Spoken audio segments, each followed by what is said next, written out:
Iran, Afghanistan, തുർക്കിമിസ്ഥാൻ എന്നീ രാജ്യങ്ങളുടെ ഇടയിലുള്ള ഒരു സ്ഥലത്തിന്റെ പേരാണ് ഖുറാസാൻ. അവിടെ നിന്നുമാണ് ദജ്ജാലിന്റെ പ്രയാണം ആരംഭിക്കുന്നത്. 70,000 അനുയായികളുമായി മക്കയും മദീനയും ഒഴിച്ച് ലോകത്തിന്റെ എല്ലാ മുക്കുമൂലകളിലും ഒരു മേഘങ്ങളെപ്പോലെ അവൻ ചുറ്റി സഞ്ചരിക്കുമെന്നാണ് പറയപ്പെടുന്നത്. ഞാനാണ് ദൈവം, ഞാനാണ് അള്ളാഹ്, എന്നെ വിശ്വസിക്കണം എന്ന് പറഞ്ഞിട്ടാണ് അവൻ സമൂഹത്തിന്റെ മുന്നിലേക്ക് കടന്നു വരുന്നത്. വെറും പറച്ചിൽ മാത്രമല്ല, അത് തെളിയിക്കുന്ന അമാനുഷികമായ കഴിവുകളും അവൻ പുറത്ത് കാണിക്കുന്നുണ്ട്.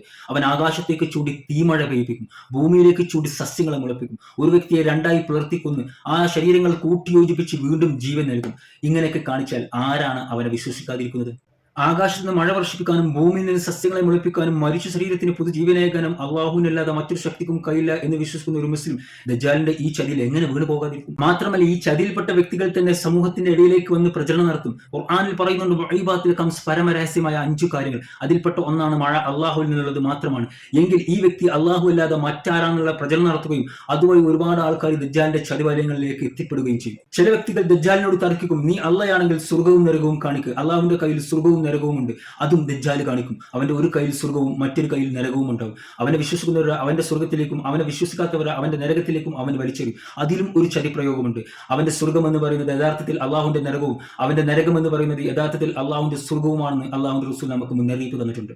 ഇതൊന്നുമല്ല, ഇതിനെക്കാട്ടും ക്രൂരമായ ചതിയുടെ കഥ മറ്റൊന്ന് പറയാനുണ്ട്.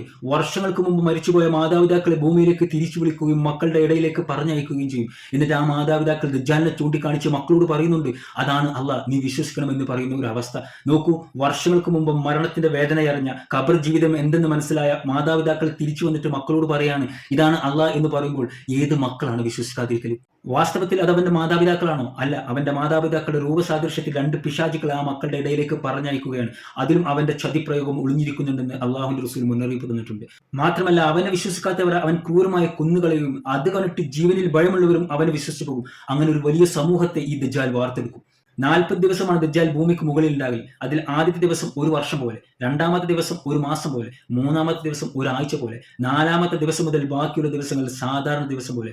അത് വെച്ച് കണക്ക് കൂട്ടുകയാണെങ്കിൽ 1.5 വർഷം ദൈർഘ്യം ഈ ഭൂമിക്ക് മുകളിൽ അവന്റെ പടയോട്ടം ഉണ്ടാകും. മദീനയിൽ ഒരു ചെറുപ്പക്കാരൻ ദജ്ജാലിന്റെ കോട്ടയിലേക്ക് ഇരച്ചു കയറുകയും അവന്റെ മുഖത്ത് നോക്കി, നീ ചതിയനാണ്, നീ മസീഹാണ്, നീ ദജ്ജാലാണ്, എന്റെ ഹബീബ് എനിക്ക് മുന്നറിയിപ്പ് തന്നിട്ടുണ്ട് പറയുമ്പോൾ ദജ്ജാൽ അവനെ 2 പിളർപ്പായി കൊല്ലുകയും ഓരോ പിളർപ്പിലൂടെ നടക്കുകയും അവനാണ് ലോകത്തിലെ ഏറ്റവും വലിയ ഷഹീദുമെന്ന് അള്ളാഹുവിന്റെ റസൂൽ നമുക്ക് മുന്നറിയിപ്പ് തന്നിട്ടുണ്ട്. ദജ്ജാൽ പുറപ്പെട്ടു എന്ന് അറിഞ്ഞു കഴിഞ്ഞാൽ അവന്റെ മുന്നിൽ പെടാതെ നിങ്ങൾ സൂക്ഷിക്കണേ എന്ന് അള്ളാഹുവിന്റെ റസൂൽ പറയാൻ കാരണം അവന്റെ പ്രലോഭനങ്ങളിൽ വീണുപോയി അവനെ വിശ്വസിച്ച് പോകാതിരിക്കാനാണ്. വർത്തമാനകാലത്തെ അവസ്ഥ വെച്ച് നോക്കുകയാണെങ്കിൽ മുസ്ലിങ്ങളിൽ 90% പേരും അവനെ വിശ്വസിക്കും എന്ന കാര്യത്തിൽ യാതൊരു തർക്കമില്ല. മറുത്ത അഭിപ്രായമുണ്ടെങ്കിൽ നിങ്ങൾക്ക് കമന്റായി രേഖപ്പെടുത്താം. അവന്റെ പ്രലോഭനങ്ങളിൽ വീണു പോകാത്ത ഉറച്ച ഈമാനുള്ള മുത്തക്കിങ്ങളിൽ അള്ളാഹു നമ്മയും ഉൾപ്പെടുത്തുമാറാകട്ടെ.